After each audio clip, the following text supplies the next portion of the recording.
Asal mula psikologi dapat ditelusuri sejak zaman Yunani dan Romawi kuno, saat manusia mulai bertanya-tanya tentang hakikat dirinya dan perilakunya.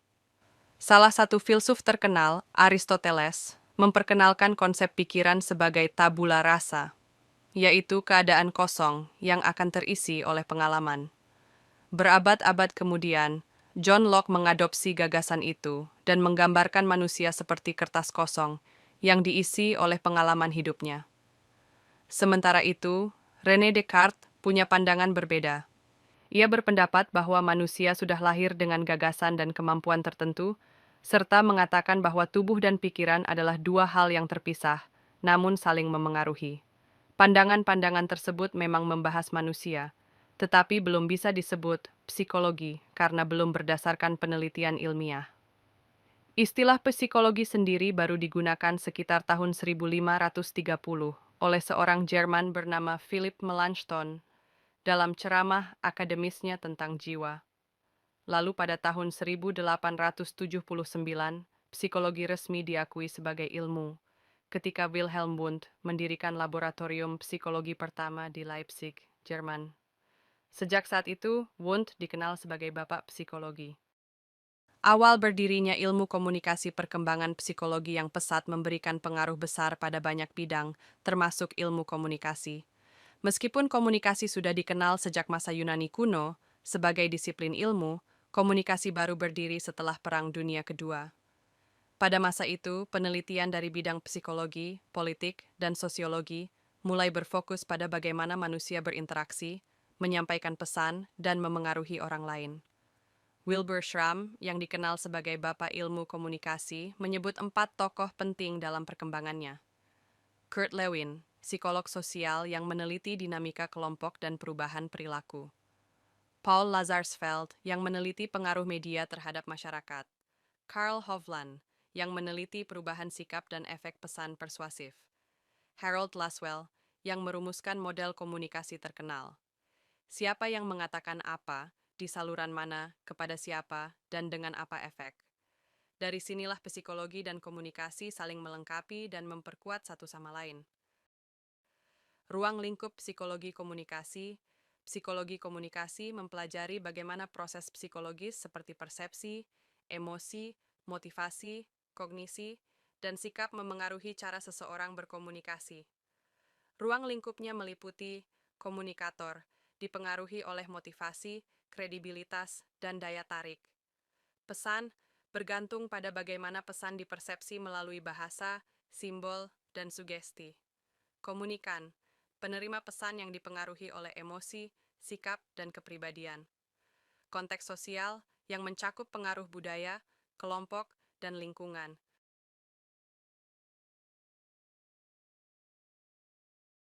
Konsep-konsep kunci dalam psikologi komunikasi persepsi, proses menangkap dan menafsirkan pesan berdasarkan pengalaman, kognisi, proses berpikir, mengingat, dan memahami pesan, emosi, menentukan apakah pesan diterima atau ditolak, motivasi, dorongan psikologis untuk menanggapi pesan, sikap, dasar dari teori persuasi dan perubahan perilaku, fungsi psikologi komunikasi.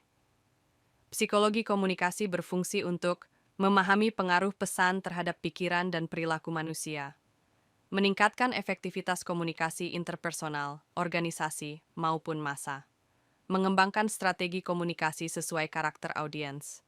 Contoh penerapan, iklan, memanfaatkan emosi dan motivasi konsumen, kampanye politik, membangun citra dan kepercayaan publik. Komunikasi kesehatan, menyesuaikan pesan dengan persepsi masyarakat. Komunikasi interpersonal, mendorong empati dan pemahaman emosi. Hubungan antara psikologi, psikologi sosial, dan psikologi komunikasi psikologi. Fokus pada perilaku dan proses mental individu. Persepsi, emosi, motivasi. Psikologi sosial, mempelajari pengaruh sosial dan interaksi antar individu. Psikologi komunikasi menggabungkan keduanya untuk memahami proses mental dalam pertukaran pesan dan efek komunikasi.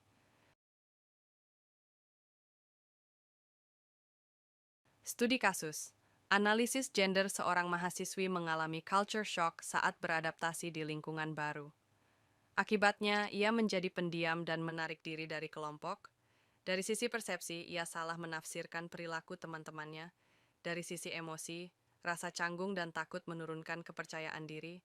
Dari sisi motivasi, kebutuhan akan penerimaan sosial belum terpenuhi. Dengan pendekatan komunikasi interpersonal yang empatik, teman-temannya dapat membantu membangun rasa aman dan kepercayaan, sehingga proses adaptasinya menjadi lebih mudah. Kesimpulan, menjembatani proses mental manusia dengan proses komunikasi. Melalui pemahaman ini, kita bisa tahu mengapa seseorang berpikir, merasa, dan bertindak seperti itu setelah menerima pesan. Dengan memahami aspek-aspek psikologis dalam komunikasi, kita bisa menciptakan interaksi yang lebih bermakna, efektif, dan manusiawi. Namun, lebih dari itu, psikologi komunikasi juga mengajarkan kita bagaimana menjadi komunikator yang bijak dan empatik. Karena dalam setiap pesan yang kita sampaikan, ada emosi, persepsi, dan makna yang bisa ditafsirkan berbeda oleh setiap orang. Pemahaman ini penting, apalagi di era digital saat ini, di mana komunikasi sering berlangsung tanpa tatap muka dan sangat cepat menyebar. Disinilah peran psikologi komunikasi terasa nyata.